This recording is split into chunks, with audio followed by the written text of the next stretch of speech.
네, 다들 안녕하셨어요? 여기 오늘 처음 제 시간에 처음 오신 분이 계세요 지금? 네, 제일 뒤에 두 분요. 네, 두 분 처음 오셨어요? 네, 그런 것 같아요. 네, 우선 저번 시간에 했었던 것을 한번 좀 반복을 한번 복습을 잠깐 하고 또 계속 나가도록 하겠습니다. 여러분들께서 우리 불교라든가 이런 것들이 현실에 대해서 설명을 하는 거라고요? 아니면 현실에 대해서 그냥 상관없이 불교는 불교로서 있는 거다 이렇게 이야기한 건가요? 어느 쪽인가요? 부처님의 가르침이 나온 이유가 현실을 설명하기 위한 것이다. 또 아니면은 현실에 대한 설명과는 전혀 관계가 없다. 어느 거라 그랬죠? 종교와 부처님의 가르침이라고 하는 것이 우리 현실에 대해서 설명을 하려고 하는 것이다. 이렇게 이야기 드렸죠. 이제 그 이유가 우리가 보통 생각하면은 우리가 보통 생각해 볼 때 가령 어떤 사람들이 큰 병에 걸려가지고 죽게 생겼다. 그래가지고 이제는 언제까지 시한부 생명이다. 이런 그것을 갖다 받게 되면은 그때는 어디를 가는가요? 보통 병원에를 가는가요? 아니면은 그냥 시장에 돈 벌러 가는가요? 아니면은 뭐 절에 오는가요?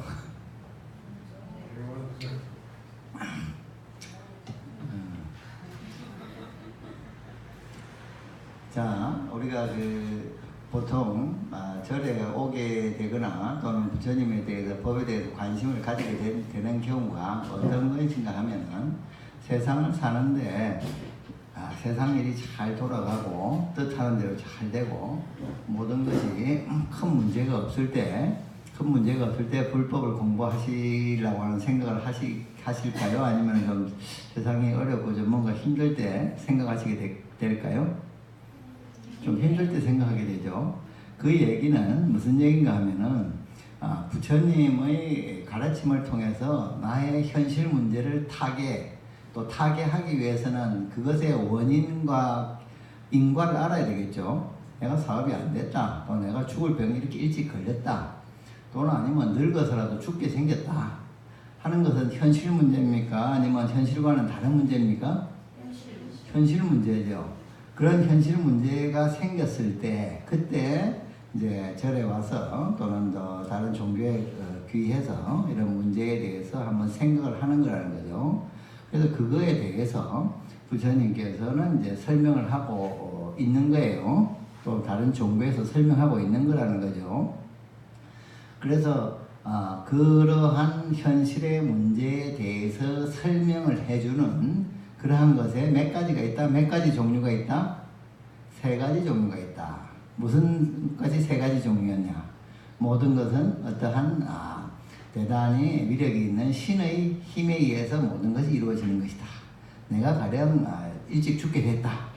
젊은 나이에 죽게 됐다든가 아니면 또는 이제 늙어서 죽게 됐다 할지라도 죽는다고 하는 그런 문제는 왜 그렇게 이루어졌냐 했을 때 그것은 어떠한 신의 뜻이라든가 또는 어떤 조물주라든가 이런 사람의 어떤 의지에 의해서 그렇게 내가 죽게 되고 안 되게 됐다.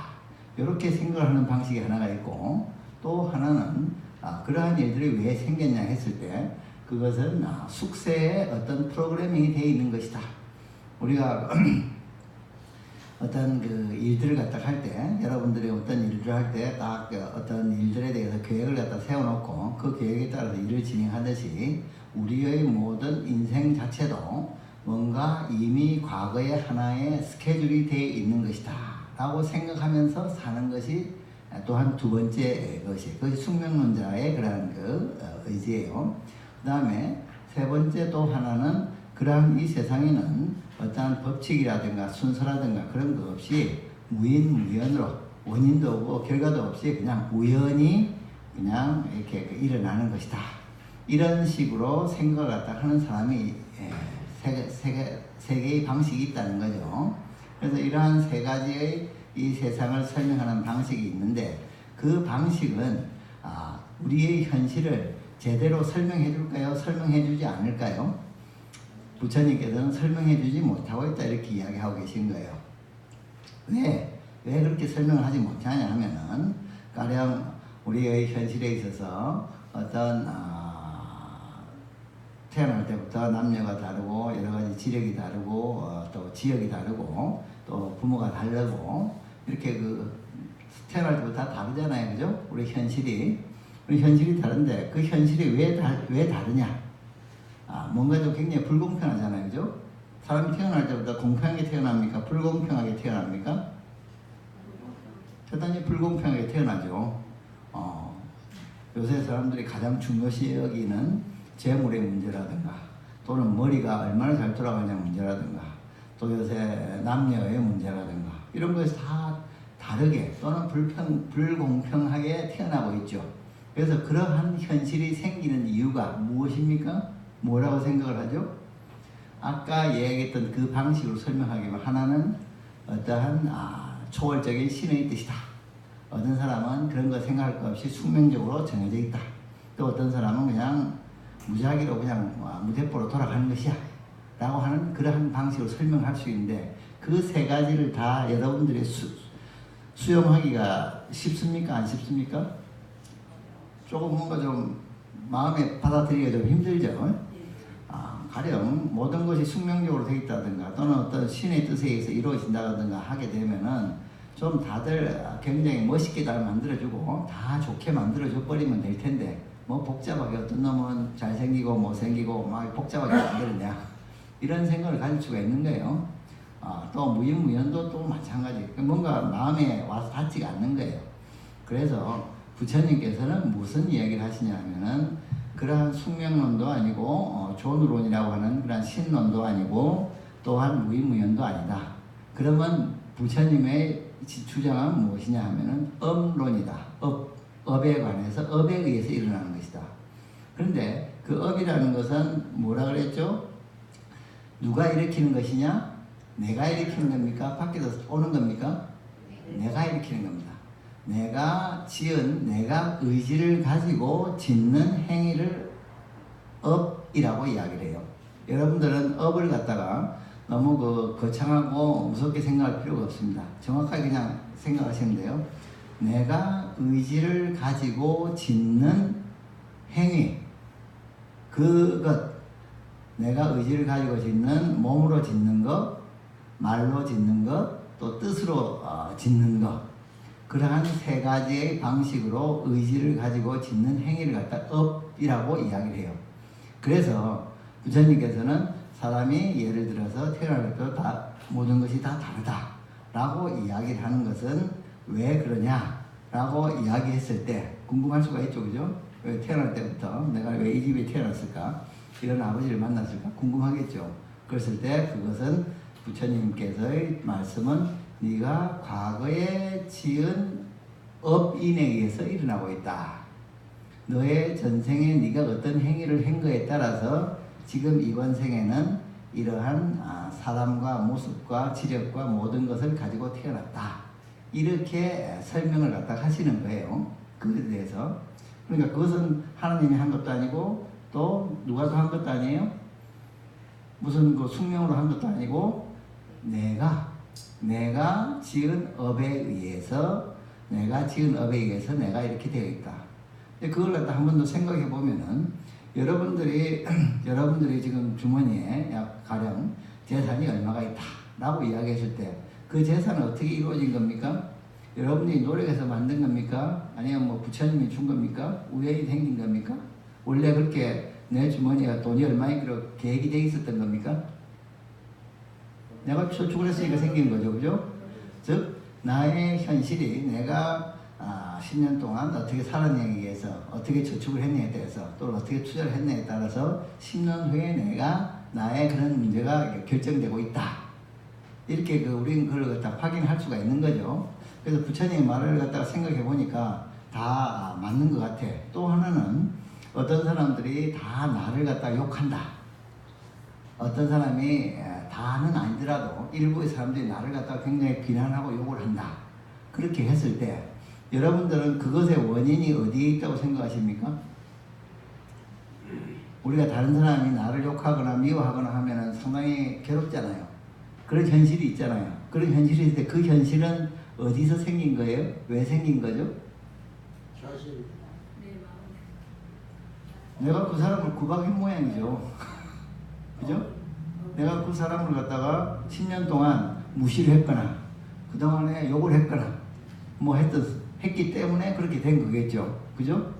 그랬을 때 이 세상에서 일어나는 대부분의 많은 일들이 나의 업에 의해서, 나의 행위에 의해서 결정되고 있다. 일어나고 있다.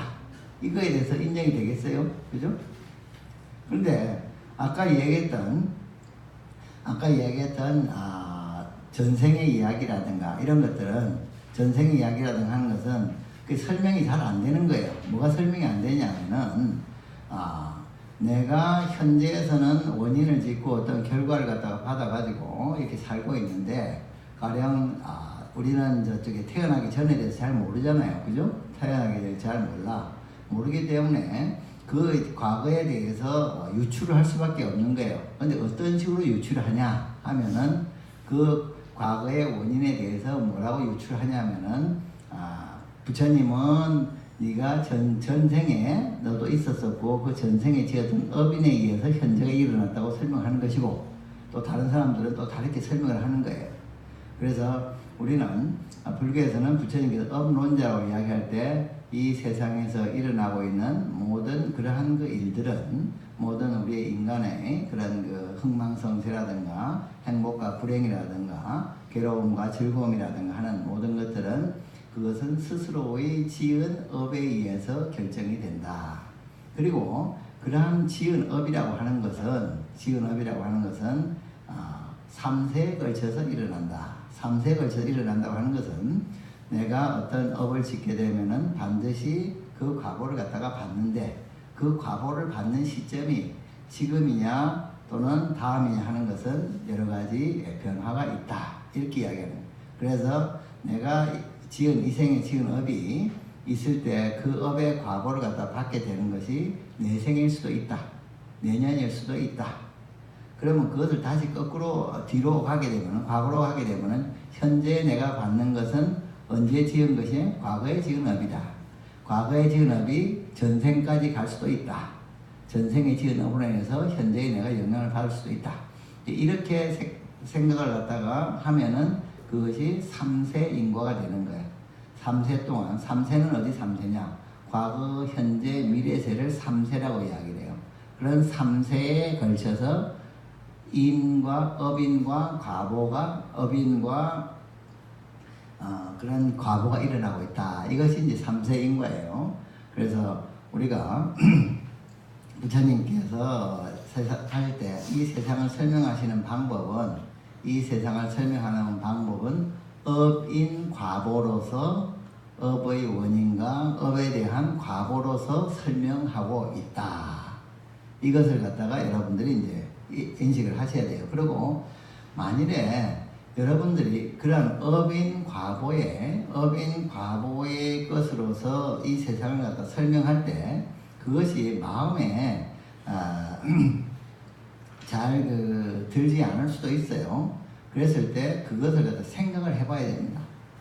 따져봐야 돼요. 자꾸 여러분들에게 일어나는 어떤 일들이 있을 때 그러한 일들이 왜 이러한 일들이 일어나고 있는가 라고 생각을 갖다 하게 되면은 그것에 대한 원인을 자기에게 찾을 때 가장 마음에 와닿을 거예요.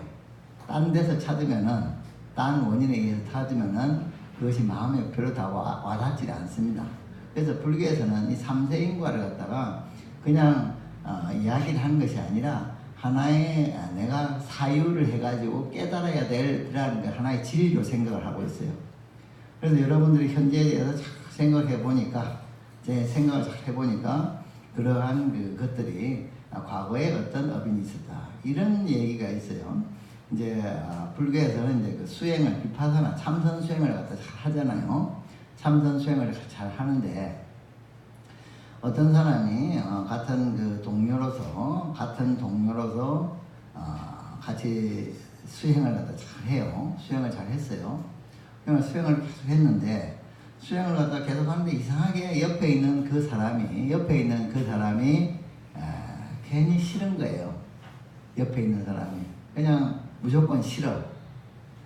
이렇게 봐도 싫고, 밥을 잘 먹어도 싫고, 밥을 못 먹어도 싫고, 참선을 잘하고 있어도 싫고, 뭐라고 잠깐 저쪽에 약간 더 부적부적해도 싫고, 모든 것이 싫은 거예요.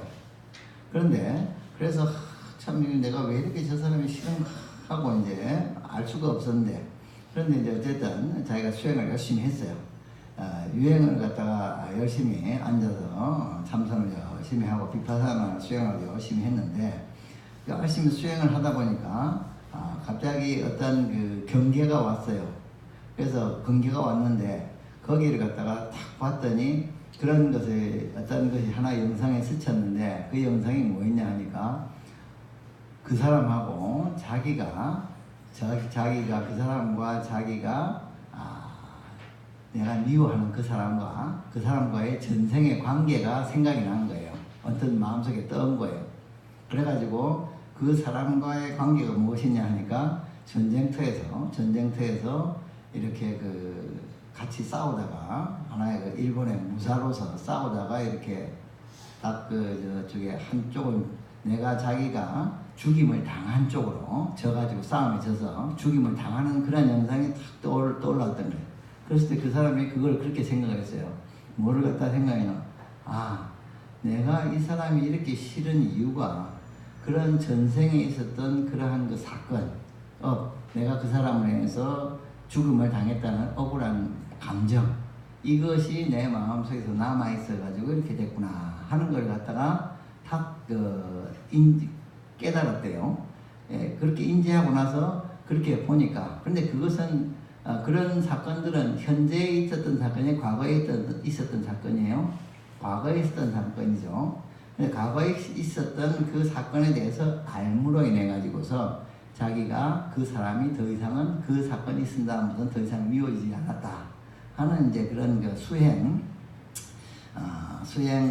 신행담이 있는데, 이제 그런 얘기를 갖다가 봤을 때, 얘기를 보면서 우리가 이해할 수 있는 것은 뭐냐면, 이러한 삼세인과라고 하는 것은 제가 이렇게 설명을 하지만은 또 하나로서 여러분들이 스스로 꾸준히 진짜일까 가짜일까 이렇게 생각해가지고 하나의 자기의 확신으로서 가져야 될 하나의 깨달음의 대상이 되는 거예요. 삼세인과라는 것이 과거, 현재, 미래로 이런 업이 일어난다.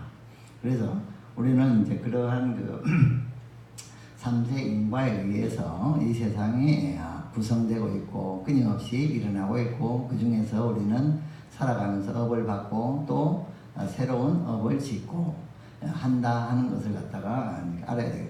그리고 여기서 여러분들이 우리가 또 하나 알아야 될 것 중에 하나가 뭐냐 하면은, 자, 과거에 아까 예를 들었던 그 사건에 있어 가지고서 과거에 이러한 인연이 있어서 현재 밉다고 했을 때, 그러면은 현재 그 사람을 하고 관계를 갖다가 어떻게 가져가야 되나요? 계속해서 미워해야 되나요? 아니면은 내가 그런 쓸데없는 생각에 끄들려서는 안 되겠다고 생각해야 되나요? 네, 과거에 그 사람과 나가 원수였다. 원수였다 이거야. 그랬을 때, 그걸 갖다 알았을 때, 그렇기 때문에 내가 저 사람이 그렇게 싫다 하는 것을 갖다 알았을 때, 그런 걸 알았을 때, 그것을 어떻게, 현재에서는 그것에 대해서 어떻게 생각해요? 이번에 저번 생에는 내가 죽임을 당해서 이번에 내가 한번 죽여봐야 되겠어요? 어떻게 해야 되겠어요?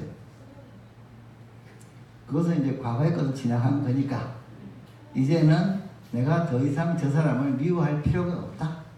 미워할 필요가 없다 하는 새로운 생각이 뭐예요? 새로운 업. 이것을 갖다 일으켜야 된다는 거예요.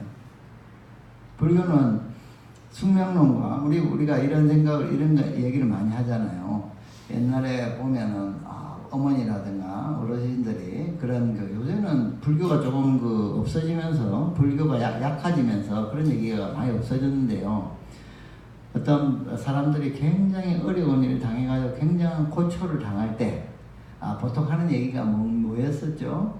내가 전생에 무슨 죄를 지었기에 이렇게 한가 보다 라고 생각을 하죠.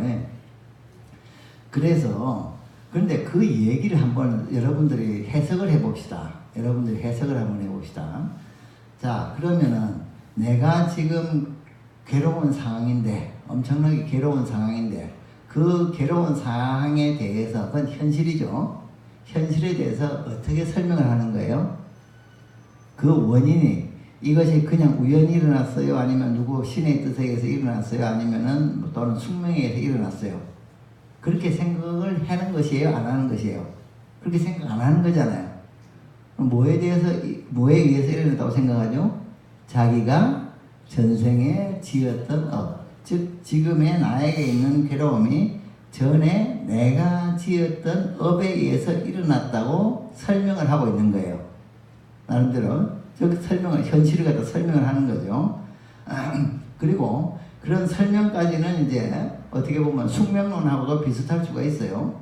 약간의 전생에 지었던 업에 의해서 내가 이렇게 고생을 하는구나 하고 숙명론에 비슷할 수 있는데, 그 다음에 불교에서 가르친 건 뭐예요? 그러니까 어떻게 해야 돼요? 그냥 그것을 일단은 받아들여야 되고, 그 다음에는 어떻게 돼요? 그냥 받아들이는 것으로 끝나야 되는가요? 참회를 오히려 하고, 오히려 더 잘해줘야 되죠.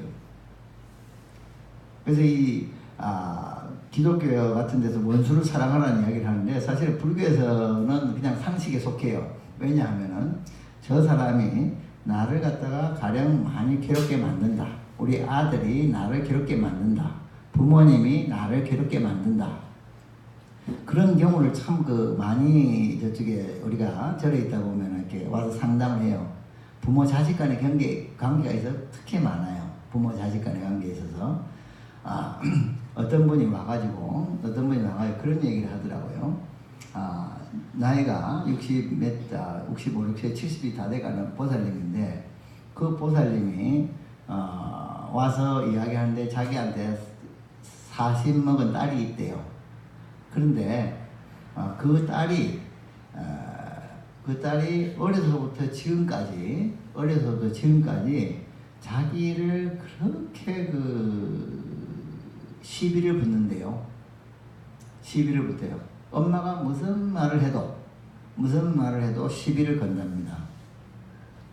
그리고 또 40년 동안 계속 그렇게 한 거예요. 계속 시비를 거는 거예요. 그래서 엄마가 밥 먹으라 그러면 왜 자꾸 귀찮게 밥 먹으라, 밥 안 먹으라 그러면 왜 엄마가 나는 밥 먹으라고도 이야기도 하지 않았냐고, 이야기를 하고. 이거 하라 그러면은 이 학교 가라 그러면 안 돼, 난 저 학교 간다 그러고. 완전 청개구리처럼 하면서 그렇게 하고, 또 엄마가 어디 나갔다 오면 어디를 그렇게 밖에 나갔다고 오래 있다고 오냐 그러고. 그 이야기를 갖다 들어보면은 완전히 진짜 뭐라 그럴까요? 이 떨쳐버리지 못하는 잔소리꾼이 한 사람이 딱 있는 거예요.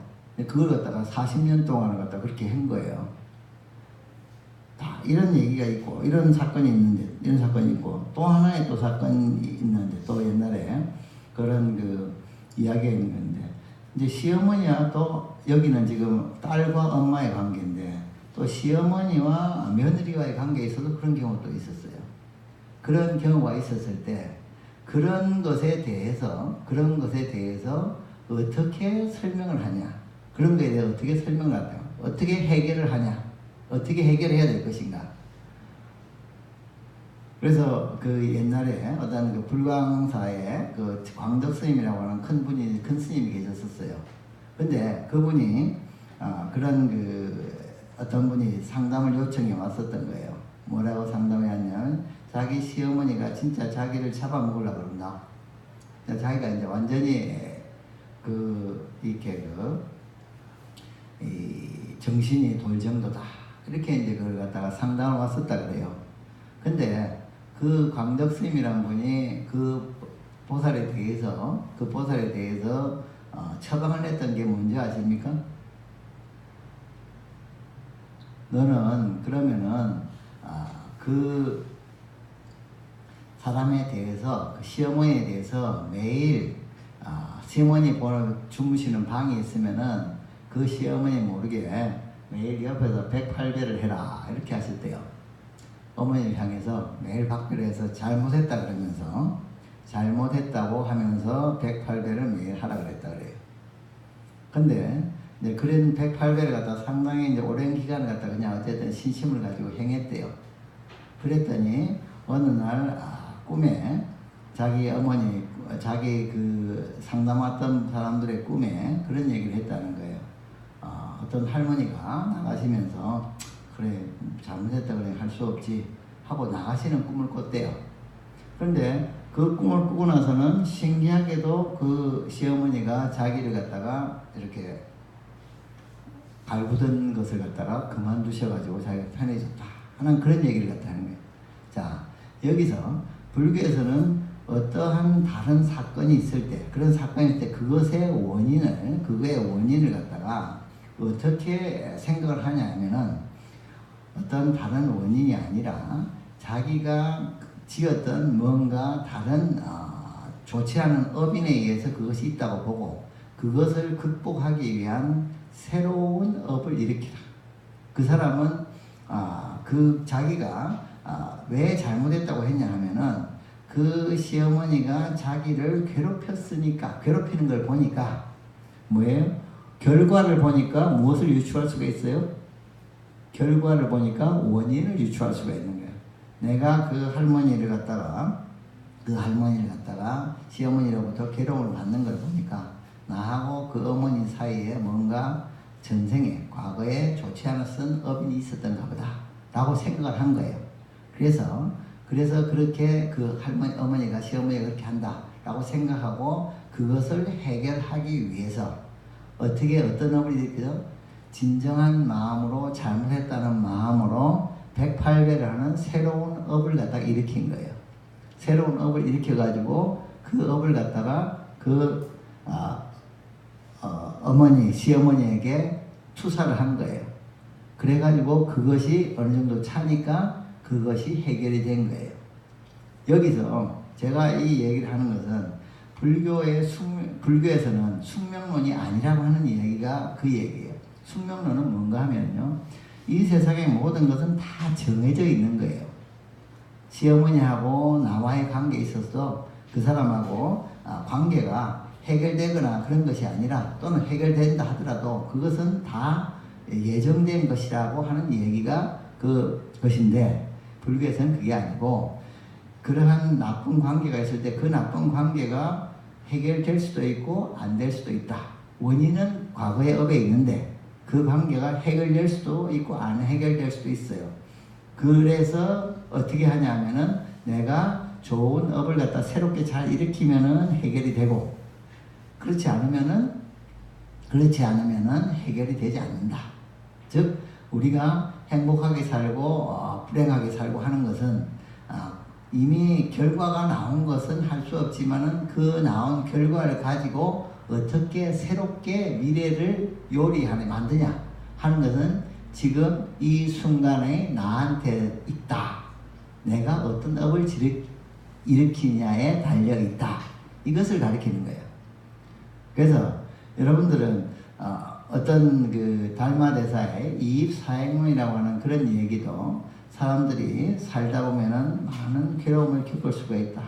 또는 굉장히 이상한 병을 겪을 수 있고, 또 어떤 사람이 와서 나를 갖다가 굉장히 구박할 수도 있고, 내가 수행하는데 방해할 수가 있다 라고 했을 때 그것을 어떻게 생각을 하냐, 그 사람을 갖다가 그 사건에 대해서 내가 해석을 할 때, 내가 다급생내에 살면서, 여러 생에서 살면서, 윤회하며 살면서 저 사람한테 많은 괴로움을 줬었던가 보다. 많은 괴로움을 줬었던가 보다. 그래서 그 괴로움의 원인이 익어서 결과가 만들어졌다. 그것이 현실의 괴로움이다. 그렇기 때문에 그 괴로움에 대해서 원망하거나 미워하지 않고 그냥 조용히 참고 받아 마치고 오히려 더 기쁘게 생각한다. 이렇게 이야기를 해요. 그래서 우리가 이러한 우리의 현실에 있어서 현실을 극복해 나가고 현실을 갖다 새롭게 만들어 나가는 입장에서는 무엇이 중요하냐면은 현재에 내가 어떤 업을 새롭게 일으킬 것이냐 하는 것이 가장 중요하다. 우리 사람들끼리 살다 보면은 사람들이 잘못할 수도 있어요. 다른 사람 실수할 수도 있어요. 그죠? 실수할 수도 있는데 그 실수한 것을 갖다가 용서해야 됩니까? 복수를 해야 됩니까? 자, 용서하면 어떻게 되죠? 그 실수로 인해서 생긴 그러한 것이 거기서 해결이 되죠. 그 다음에 내가 복수를 하면 어떻게 될까요? 새로운 복수를 일으키겠죠. 그죠? 그러면은 다음에 언젠가 또 내가 지은 업에 대한 좋지 않은 과보를 받겠어요? 안 받겠어요? 또 받게 되겠죠. 그러면은 상당히 힘들고 번거로워요. 그래서 부처님께서는 어떤 그 말씀을 하시냐면은 싸움이라고 하는 것은 참으로 번거로운 일이다. 싸움이라고 하는 것은 참으로 번거로운 일이다. 왜? 싸우면은 이겨야 될까요? 져야 될까요? 이겨야 되고, 그 다음에 이기면은요, 그 사람이 그냥 조용히 가나요? 또 이겨야 되고, 또 이기면 어떻게 돼요? 그 다음에는 또 이겨야 되는 거예요. 계속 싸움은 끝이 없는 거예요. 그래서 부처님께서는 싸움으로서 원한으로서 풀어서는 안 된다. 원한은 무엇으로서 해결해야 되냐? 참음으로서, 받아 마침으로서 해결해야 된다. 이렇게 가르치고 계시는 거예요. 그래서 여러분들이 좀 차분하게 좀 안정된 삶을 갖다가 좀 괴로움이 덜한 삶을, 미래의 삶을 만들고 싶으면은 복수를 하시면 안 돼요. 복수를 하는 것이 아니라 그러한 다가오는 것에 대해서 그때에 그 시간에 받아서 맞춰버려야 된다. 이렇게 이야기되는 거예요. 그래서 이제 이러한 그 3세 인과에 대한 이치를 가지고서 한번 우리가 이제 경에 대해서 나오는 것들을 이제 봐보도록 하죠. 180, 이거 시장님이죠. 183페이지 안 가져오셨어요? 안 가져오면 저 뒤에 책이 있네요.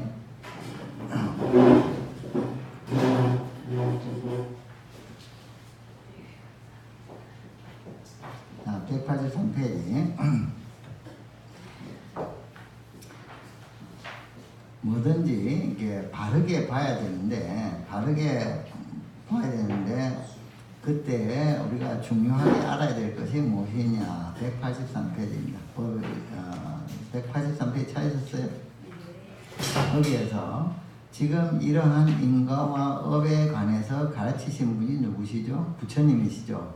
그래서 부처님은 가령 어떠한 분이신가 하고 해서 이제 183페이지 위에서 둘, 넷, 여섯, 일곱, 여덟째 줄에 보면은 열에는 동등하고 바르고 평등하게 깨달은 명예의 행을 완성한 자르간 세간을 아는 더 이상 없는 사람을 길들이는 천신과 인간의 스승인 깨달은 어른이시다. 우리가 부처님은 어떤 분이냐 하고 다른 사람이 묻는다면, 또 스스로 의문이 일어난다고 한다면은 이렇게 대답을 해요. 열에는 어떤 분이냐? 진리로부터 여의 세계는 변하지 않는 진리의 세계로부터 오신 분이고, 또 이 세상에 있는 모든 차별되게 보이는 것들을 동등하게 바라볼 수 있는 분이고, 또 이 세상의 모든 것에 대해서 바르고 평등하게 깨달은 분이고, 명예의 행을 완성한, 명이라고 하는 것은 인간의 그러한 그 생로병사의 근본을 갖다가 일으키는 어리석음을 갖다가 타파한 자리, 그 자리를 명이라고 이야기해요. 그래서 명예의 행을 완성한 분이고 잘 간 분이라는 것은 이러한 세계에서 또한 이러한 피안의 세계, 현실의 괴로움의 세계에서 진리의 세계로 잘 가신 분이고 또 세간을 아는 이 세상의 모든 이치를 갖다가 중생들이 사는 그러한 세계를 잘 아는 분이고 그 다음에 더 이상 없는 아주 높으신 다른 사람과 비교될 수 없는 아주 높으신 분이고 또 부처님은 사람을 길들이는 사람을 잘 길들이는 사람들을 잘 가르쳐서 진리의 세계에 들어가게 하는 그러한 분이고 또 부처님은 인간만의 스승이 아니라 천신과 인간의 스승이시고 또한 모든 진리를 깨달으신 분이다. 이러한 열애의 10%라 그래요. 열애는 동등한 바르고 평등하게 깨달은 명예의 행을 완성한 잘간 세간을 하는 더 이상 없는 사람을 길들이는 천신과 인간의 스승인 깨달은 어른이시다. 라고 하는 걸 갖다가 이제 마음속에 새기고서 이제 이것에 입각해서 부처님에 대해서 좀 더 이해를 해야 되고 그러한 부처님에 대해서 잘 생각하고 잘 알게 되면은 존경하는 마음이 되고 이러한 존경함이 마음에서 일어나야만이 부처님에 대한 존경함이 일어나야만이 그 사람이 죽어서 다음에는 천상에 나게 된다. 또한 그러한 것은 또한 그러한 열애의 가르침에 의하면은 성내지 않는 것이 화내지 않는 것이 하늘로 가는 길이다. 이렇게 이야기합니다. 우리 여러분들이 죽어서 어디로 가시는지 아세요? 아세요? 모르세요? 잘 모르시죠? 근데 부처님께서 그렇게 이야기를 하세요. 사후에 사람들이 육도윤회의 세계에서 천상과 지옥과 악의와 축생이란 육도윤회를 갖다 하는데 그 중에서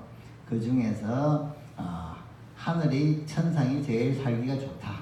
천상이 제일 살기가 좋은데 그 천상에 가려면은 화를 많이 내야지 가냐, 화를 많이 내지 않아야서 가냐 했을 때 화를 많이 내야 간다고요? 안 내야 간다고요? 화를 안 내야 간다. 이렇게 이야기해요. 그래서 내가 여러분들은 돌아가셔서 천상에 가고 싶습니까? 아니면 지옥에 가고 싶습니까? 천상에 가고 싶죠. 그럼 화를 많이 그것도 마찬가지예요. 앞으로 천상에 가느냐 지옥에 가느냐 하는 것은 누구한테 달렸어요? 부처님한테 달렸어요? 나한테 달렸어요? 아니면은 숙명적으로 딱 정해져 있어요? 나한테 달려있죠. 내가 해야 될 것 중에 중요한 일. 화를 많이 내면은 천상에 못 간다. 화를 내지 마라. 이렇게 그 이야기예요. 그 다음에 186페이지 두 번째 186페이지 뒤에 밑에서 세 번째 줄에 보면은 만일 성인의 제자로서 네 가지 무너지지 않는 깨끗한 믿음을 성취하면은 가난하게 살지 않고 남에게 빌지 않으면 저절로 풍족해진다. 이렇게 이야기하고 있어요. 가난하게 살지 않는다. 즉 부처님을 잘 믿고 법을 잘 지키고 그 부처님 법을 갖다 잘 공부하는 사람들을 갖다가 잘 이해를 하고 부처님께서 가르치신 5개 살생하지 말고 도둑질하지 말고 사함하지 말고 술을 먹지 말라 하는 그 네 가지에 대해서 믿음을 가지고 잘 행하게 되면은 그런 사람은 저절로 풍족하게 된다. 이렇게 이야기를 하세요. 그러면은 이제 부처님을 잘 믿으면은 풍족하게 빈곤하게 살지 않는다 했을 때 그냥 한 가지 예를 들어서도 뭐 이야기할 수 있겠죠. 만일에 어떤 사람이 부처님의 계율 중에는 술을 먹지 말라 또는 사음을 하지 말라 이런 얘기를 갖다 하고 있는데 또 그렇게 하고 있는데 그렇게 할 경우에 재물적인 측면에서 돈이 전략이 됩니까? 더 생기게 됩니까? 더 쓰게 됩니까? 자, 술을 안 먹으면 돈이 생겨요? 돈이 날아가요? 돈이 날아가죠? 약값도 날아가고, 그죠? 자, 이제 그런 것을 하나 실증적으로 한번 생각해 보자는 거예요. 부처님을 잘 따르면은, 가난하지 않는다. 가난하지 않는다고 하는 것은 뭐 경제적으로 여러 가지 부분이 있겠지만은 경제적인 면에서 우리가 한번 생각해 보면은 부처님을 잘 따라서 술을 막지 않는다. 그렇게 할 경우에 그 사람에게 돈이 더 술값이 더 생길 거다. 그 다음에 이제 가령 도둑질 하지 않는다 하는 것도 마찬가지야. 도둑질 하지 않으면은 이게 돈이 더 생기냐 이렇게 생각하겠지만은 사람이 도둑질이라든가 살생이라든가 다른 사람과의 쟁송을 갖다가 벌리게 되면은 거기에는 많은 비용이 들어가게 되죠. 그렇게 하다 보면은 그 사람의 경제적으로 피폐하게 되는 그런 원인이 되기도 해요. 그래서 어쨌든 여기에서 부처님께서는 불법성계의 네 가지에 대해서 지금을 지키게 되면은 그 사람은 풍족하게 살게 된다. 그 다음에 187페이지에 헤아릴 수 없는 긴 시간이라고 하는 분이 있는데 겁에 대해서 이야기하고 있다 그랬죠. 겁이라고 하는 것은 한 우주가 생겼다가 없어지기까지의 시간이고 대단히 긴 시간이다. 가령 그 시간은 숫자로 셀 수가 없을 정도로 긴 시간인데 그 시간은 예를 들어서 비유로서 이야기할 수가 있다. 가령 반석겁이다 이렇게 하면은 반석겁이라고 하는 것은 큰 돌이 닳아 없어질 때까지 그러한 시간을 반석겁이라고 한다.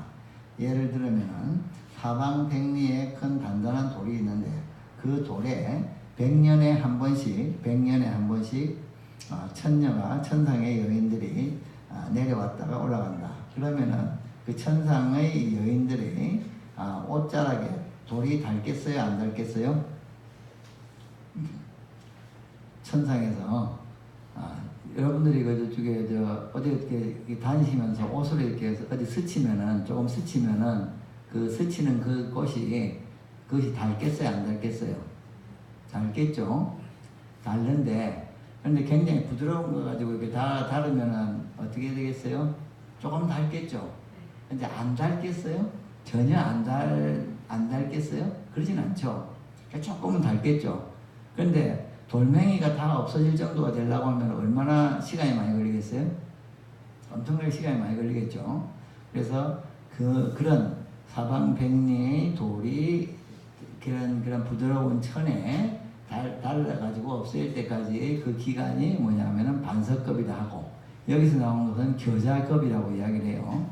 그것은 사방에 30리 되는 그러한 성에다가 겨자를 갖다가 집어넣고서 그 겨자씨를 하나에 100년에 하나씩 빼내면은 그 겨자씨가 다 없어질 때쯤 되면은 한 급이 되는 것이다. 이렇게 이야기하고 있어요. 그래서 겁이라고 하는 것은 대단히 긴 시간을 이야기하고 있다. 근데 그런 긴 시간 동안 사람들은 어떻게 살고 있다? 윤회하면서 생로병사를 갖다 거듭하면서 살고 있다.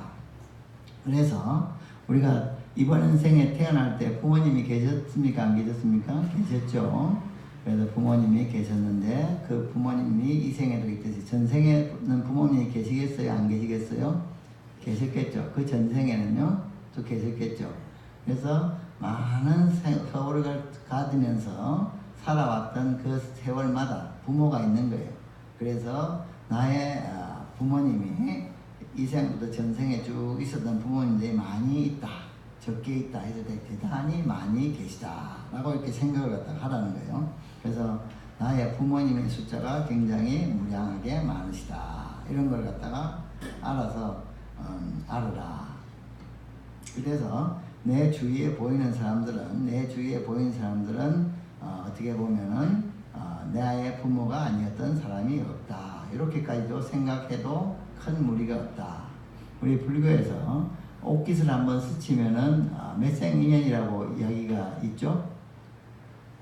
옛날에 그 절에서 많이 돌아다니는 이야기가 길 가다가 옷깃을 한번 살짝 스치면은 그것이 500생인연이다 그래요. 500생 500번 동안 태어나고 죽으면서 같이 만났다는 거예요. 그러면은 이렇게 부모 자식 간으로 태어났을 때는 굉장히 많은 인연이 더 있었다는 거죠. 그래서 그런 많은 세월 동안 끊임없이 사람들이 살면서 죽고 살고 하면서 인연하였다. 그래서 그러한 많은 세월 동안 그렇게 죽고 살면서 부모님도 많이 계셨었고 또 그렇게 살면서 괴로움이 많이 있었겠어요? 괴로움이 없었겠어요? 살면서 요즘에 이 생에 살면서 괴로움이 많으셨죠? 그렇죠?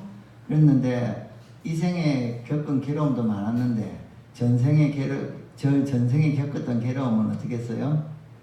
다 합치면은 굉장히 많겠죠. 다급생내에 살면서 느꼈던 괴로움도 참 많겠죠. 그 다음에 그렇게 살면서 좋은 일이 있었어요? 없었어요? 즐거운 일도 있었죠. 그럼 즐거운 일은 많았겠어요? 적었겠어요? 역시 많이 있었겠죠. 그리고 그런 사람 사이에 사랑했던 사람 또는 좋아했던 사람도 많이 있었겠어요? 없었겠어요? 많이 있었겠죠. 그래서 우리는 이러한 경을 갖다가 아항경에서 부처님이 이야기를 하시는 것은 무엇인가 하면은 지금 우리가 겪고 있는 사랑과 미움과 부모님과 즐거움과 괴로움 이런 거에 대해서 수없이 많은 세월 동안 수없이 닳도록 고생도 많이 하고 즐거움도 많이 하고 만끽을 했기 때문에 지금 자기가 이런 겪고 있는 그러한 괴로움과 나쁨, 좋음 이런 것에 대해서 조금 초연하게 바라봐라. 좀 긴 시간에서 바라봐라. 그래서 너무 좋은 것이 생긴다고 해서 너무 그냥 좋아하지 말고 나쁘다고 해서 너무 절망하지 말고 그냥 조금 담담하게 살으면서 살아가야 된다 하는 그런 얘기가 되고, 또 하나는 그러한 생사윤회의 세계 속에서 해탈해서 생사가 없는 자리, 아까 반야신경 하면서 그랬죠. 불생불멸, 생한 것도 없고 멸한 것도 없는 그러한 경지를 갖다가 얻도록 노력을 해봐라 하는 그런 얘기가 되겠어요. 그리고 191페이지 겐지스 강의 모래알처럼 많은 부처님, 이것도 마찬가지로 많은 세월 동안에 부처님도 많이 계셨었다. 그래서 그런 많은 부처님이 계셨을 때는 그런 많은 세월이 흘렀었다. 그래서 그런 많은 세월을 흐르면서 부처님이 있었어도 내가 이런 생사해탈을 못했다. 그렇기 때문에 이번 생에는 꼭 해탈을 하도록 하라. 이런 거 이야기를 하시고, 그 다음에 아까 업에 대해서 이야기했는데, 업에 대해서는 업이라고 하는 것에는 좋은 업이 있고 나쁜 업이 있다. 좋은 업이 있어요? 나쁜 업이 있어요? 나쁜 일이 있고 좋은 일이 있어요? 없어요? 있어요. 다 있죠. 그래서 무엇이 나쁜 것이냐? 무엇이 좋은 것이냐? 무엇이 나쁜 것이라고 그랬죠? 살생, 도둑질, 사음, 거짓말, 음주, 이간질하는 말, 기여, 양설, 악구, 욕하는 말, 그 다음에 탐, 진, 치, 이것이 나쁜 말이다. 나쁜 업이다 그랬죠. 그 다음에 무엇이 선한 일이다? 살생을 하지 않는 것, 내지 10가지를 하지 않으면 그것은 좋은 법이다. 그리고 만일에 여기서 194페이지에 나쁜 일을 하게 되면은 어떤 거기에 대한 나쁜 업을 갖다 짓게 되면은 그것에 대한 과보가 있다 없다? 인과에 의해서 업인에 대해서는 과보가 있게 된다. 예를 들어서 살생을 많이 하는 사람은 단명하게 된다, 아니면 장수하게 된다? 살생을 많이 하게 되면은 그 과보로서 단명하게 되는 결과를 갖다 얻게 된다. 그 다음에 여기서 10가지가 쭉 있는데 저번에도 간단하게 이야기를 했었죠. 도둑질을 많이 하게 되면은 어떠한 과보를 받게 된다? 도둑질을 많이 하게 되면은 자기의 재산을 훔쳐가는 놈이 자꾸 많아진다. 그래서 이 너무 우리 제가 이제 어떤 분이 있었는데, 우리 신도분 중에 어떤 분이 계셨었는데, 그분이 그런 얘기를 하더라고요. 자기네 집은 호소를 하더라고요. 어떤 호소를 갖다 하는가 하면은 자기 집에 그렇게 도둑이 잘 된대요. 똑같은 집인데, 요새 아파트는 아닌데 옛날 집인데, 옛날에는 저쪽에 장독대에서 좀 훔쳐가고 하는 사람들 많았잖아요. 그런데 옆집은 안 훔쳐간대, 자기 집은 그렇게 훔쳐간대요. 그래가지고 호소를 하더라고요. 그래서 좀 나쁜 놈이네요. 그렇게 하고 하면서 속으로는 무슨 생각하면, 야, 이 보살님 무슨 전생에 좀 도둑을 많이 했나. 이렇게 도둑질을 갖다가 심심하면 당하는데 집만 잠깐만 비웠다 하면은 뭉쳐간다는데 옆집은 하나도 안 뭉쳐가는데 자기 집만 그렇게 한다고 그런 것을 보는데 뭐 그런 것도 역시 그런 하나의 그 과부가 있는가 보다 이렇게 생각을 했습니다. 그래서 우리는 그러한 10가지의 나쁜 업을 행하면은 10가지의 나쁜 과부가 있고 그러한 10가지를 행하지 않으면은 10가지의 좋은 일이 있다. 그 중에서 장수의 즐거움이 있다. 장수의 즐거움은 살생을 많이 하면 장수하는 그 업보가 생길까요? 아니면 살생을 갖다가 많이 하지 않으면 장수하게 될까요? 살생을 안 해야지 장수가 생기는 거죠. 그 다음에 196페이지에 보게 되면은 좋은 것과 나쁜 것이 어떤 때는 약간 구별하기가 힘들 때가 있죠. 그때는 어떻게 한다 그랬어요?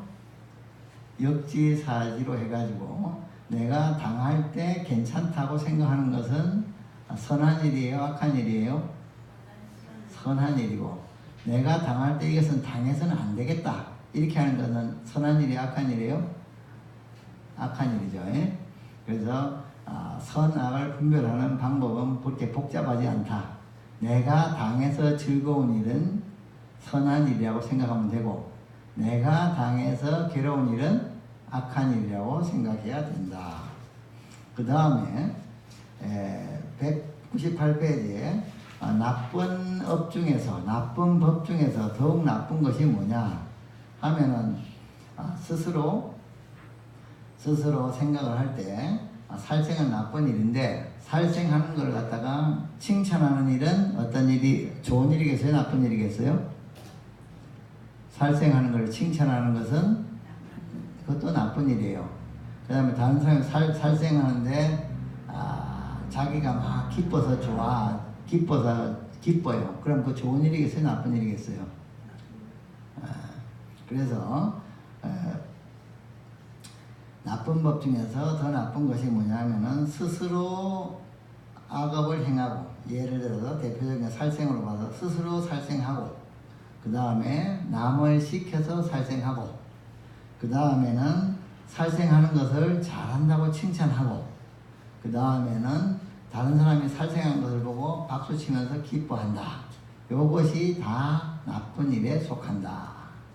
이렇게 이야기를 하고 있어요. 그래서 10가지 나쁜 일이 있는데 10가지 나쁜 일마다 다 이것이 4가지가 붙겠죠. 스스로 하고 남을 시켜서 하고 칭찬하고 또한 기뻐한다. 그래서 합쳐서는 뭐가 되겠죠? 40가지의 나쁜 일이 되게 되는 거예요. 그래서 나쁜 억업을 갖다가 지으면 안 된다. 그 다음에는 201페이지에 보면은 5가지 아주 나쁜 업이 있다. 그런 40가지의 나쁜 업도 있지만은 좀 더 업 중에서 좋지 않은 것이 있다. 어떤 것이 5가지냐? 첫 번째, 부모님을, 어머님을 죽이는 것, 아버님을 죽이는 것, 또한 돌을 닦은 도인을 죽이는 것, 또한 대중의 화합을 깨는 것, 그 다음에는 부처님의 몸에서 피를 내는 것, 불법을 비방하는 것, 이것이 5가지의 나쁜 일이다. 업 중에는 좋은 업과 나쁜 업이 있고 큰 나쁜 업과 작은 나쁜 업이 있다. 그래서 그러한 5가지의 아주 나쁜 업이 있다. 이것은 오무관업이라고 해서 이런 것은 초기 불교에서는 용서를 받지 못해도 그 사람은 지옥에 가서 하여튼 고생을 엄청나게 오래 한다. 이렇게 가르치고 있는 5가지입니다. 여러분도 그렇게 나쁜 일이라고 생각하시죠? 죽여도 어차피 죽이려고 하는데 부모님을 죽이는 거하고 다른 사람을 죽이는 거하고 어느 것이 죄가 더 클 것 같아요? 여러분들 생각할 때? 똑같아요. 죽일 일도 없으시겠지만은 왜 그렇죠? 부모님을 죽이는 것이 왜 똑같은 사람인데 더 나쁜 일이죠? 나에게 은혜를 베풀어 주시고. 그것은 그 이유는 나에게 은혜를 베푼 사람한테 거꾸로 뭐를 베풀어요? 원한을 베푸니까 더 인과법에 맞아요? 안 맞아요? 인과법에 안 맞는데 안 맞는 갭이 엄청 큰 거죠. 예? 은혜를 받았으면은 은혜로서 갚아야 될 텐데 그걸 갖다가 은혜를 원수로 갚으니까 그 갭이 더 큰 거예요. 그래서 그것으로 인해서 5가지의 최고로 나쁜 업이다. 이렇게 업에 그게 들어가는 거예요. 그와 마찬가지로 소를 죽이는 것이 나쁜 일이겠어요? 사람을 죽이는 것이 나쁜 일이겠어요? 크기를 말한다면은. 예? 사람을 죽이는 거나 소 죽이는 거나 똑같다고요? 근데 그 차이가 뭐예요? 소와 사람의 차이가 뭐죠? 소보다는 사람이 조금 수준이 높잖아요, 그죠? 그죠? 아무래도 좀 소보다는 사람 수준이 조금 높죠? 근데 사람 사이에도 수준 차이가 있어요, 없어요? 도를 닦은 사람과 도를 안 닦은 사람, 깨달은 사람과 깨닫지 않은 사람 차이가 있습니까, 없습니까? 차이가 있죠. 차이가 있으면은 보통 사람을 죽이는 것과 보통 사람을 죽이는 것과 도를 공부를 많이 한 사람을 죽이는 것과 어느 것이 업이 좀 클까요? 또 공부한 사람을 죽이는 것이 좀 업이 크겠죠. 그와 마찬가지입니다. 그래서 우리는 업 중에는 업에는 기본적인 10가지 나쁜 업이 있고 그것을 갖다가 확장해서 40가지 나쁜 업이 있고 그 다음에 그런 업 중에서 대단히 나쁜 것 5가지가 있다. 여기까지 잠깐 하고 쉬었다 계속 하겠습니다.